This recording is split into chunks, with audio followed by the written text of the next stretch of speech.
मैं आपके लिए थाईलैंड मैरी वीज़ा के लिए आपको कौन सा वीज़ा अप्लाई करना चाहिए और मैरी वीज़ा के लिए आपको कौन कौन से डॉक्यूमेंट चाहिए उसके बारे में पूरी डिटेल आपको दूंगा।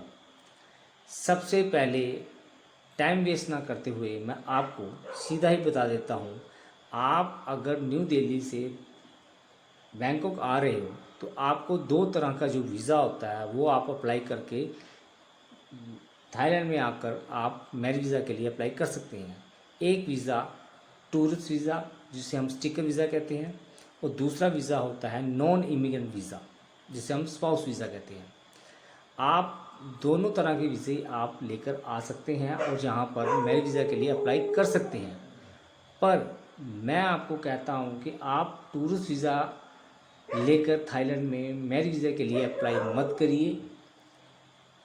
आप वहाँ पर नॉन इमिग्रेंट वीज़ा जो वहाँ पर 5,000 रुपीज़ का मिलता है उसको अप्लाई करके वहाँ से ही आइए।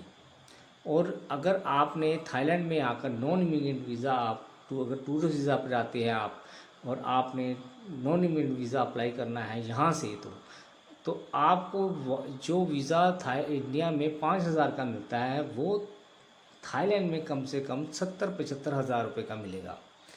तो मेरी राय तो यही है कि आप इंडिया से ही नॉन इमिग्रेंट वीज़ा लेकर थाईलैंड में आइए। और उसके बाद दोस्तों आज मैं आपको ये बताना चाहता हूँ कि थाईलैंड ने इंडियंस के लिए अपने रूल्स कुछ ज़्यादा ही सख्त कर दिए हैं। अब 2023 में अगर किसी ने थाई लड़की से शादी की हुई है, चाहे वो शादी इंडिया में रजिस्टर हुई है या जहाँ उसने थाईलैंड में की है, उसको नॉन इमिग्रेंट वीज़ा अप्लाई करने से पहले उसको वो डॉक्यूमेंट या मैरिज जो आपने की है उसको रजिस्टर करवाना पड़ेगा थाईलैंड में। उसके बाद ही वो नॉन इमिग्रेंट वीज़ा अप्लाई कर सकता है, उससे पहले नहीं। और आपको ये भी मैं बताना चाहता हूँ जो आपके पास मैरिज सर्टिफिकेट है उसके मैरिज सर्टिफिकेट के बैक साइड जो जो स्टैम्प चाहिए वो कौन कौन सी चाहिए वो भी आपको मैं अभी बताऊंगा।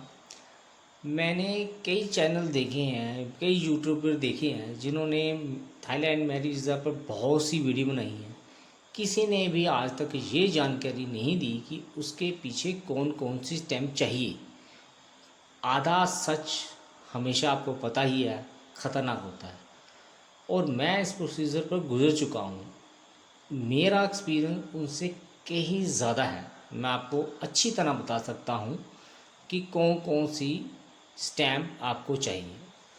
सबसे पहले आपको जब अगर आपने इंडिया में अगर आपने किसी लड़की से थाई लड़की से शादी की है तो आपको सबसे पहले अपने मैरिज सर्टिफिकेट के पीछे जो स्टैम्प चाहिए वो चाहिए विदेश मंत्रालय की, एसजीएम की, न्यू दिल्ली, नोटरी टेस्ट और नोटरी टेस्ट के साथ एक स्टिकर आता है रेड स्टिकर, वो भी चाहिए आपको।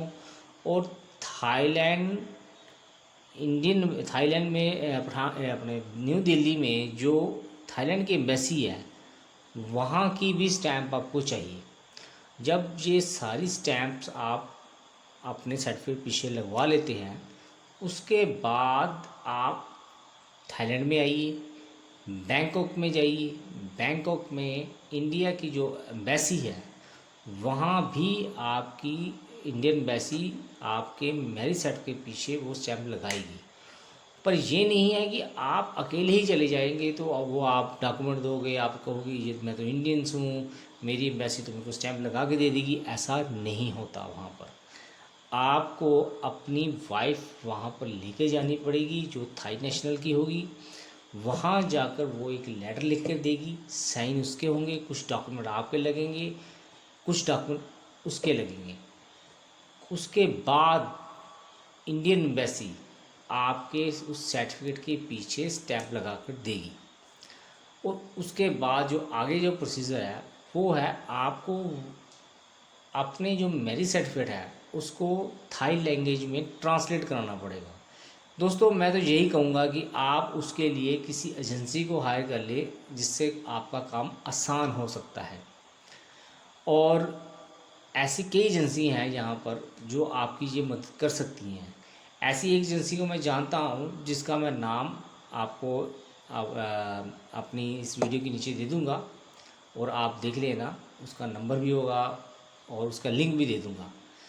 और उसके बाद ये प्रोसीजर ख़त्म होने के बाद आपको जो थाईलैंड का बैंकॉक बैंक है उसमें आपको अपना अकाउंट खोलना पड़ेगा।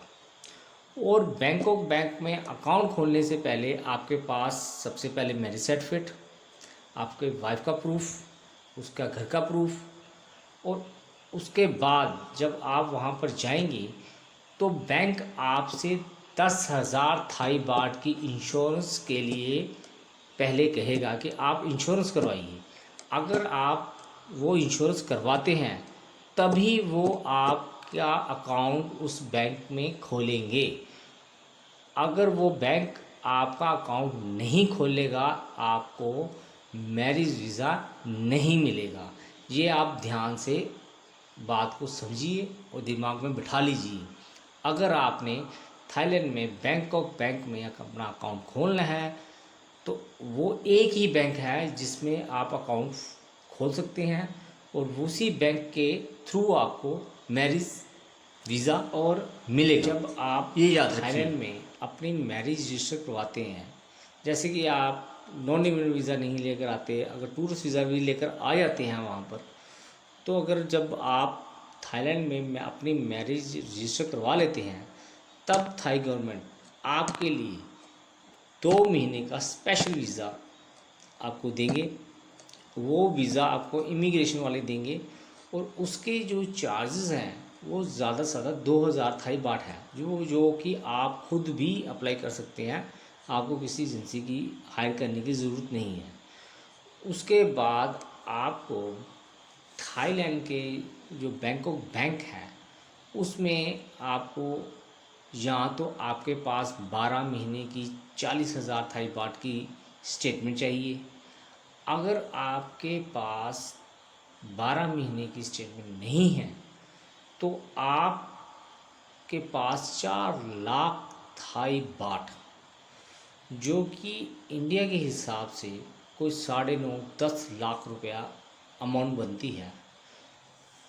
4 लाख थाई बाट जो आप बैंकॉक बैंक में डिपॉजिट करेंगे उसकी कम से कम 2 महीने की स्टेटमेंट आपको चाहिए। और जब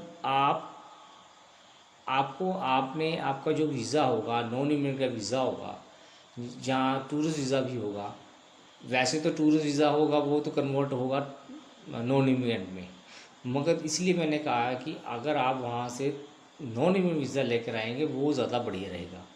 अगर आपके पास नॉन इमिग्रेंट वीज़ा है तो आपको 90 दिन मिलेंगे, जिसमें जो और जब आपने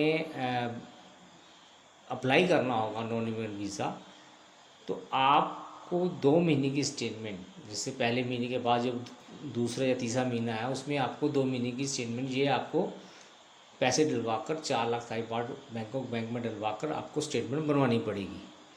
जब ये स्टेटमेंट बन जाएगी, दोस्तों इमिग्रेशन ऑफिस जाने से पहले आपके पास, जहां आप थाईलैंड में रह रहे हो, आपके पास घर के पास 1-2 आदमियों की गारंटी चाहिए, उनके हाउस पेपर चाहिए, उनकी आईडी चाहिए, उनके सिग्नेचर हुए हों। उसके बाद आप इमिग्रेशन ऑफिस में मैरिज वीज़ा के लिए अप्लाई कर सकते हैं। और ये जब आप अप्लाई करेंगे 1-2 दिन बाद इमिग्रेशन वाले आपके घर विज़िट करेंगे और उन जिन्होंने गारंटी भरी है उनसे पूछताछ करेंगे। और उसके बाद ये 15 या 16 दिन के बाद आपको मैरिज वीज़ा आपको लगा कर दे देंगे।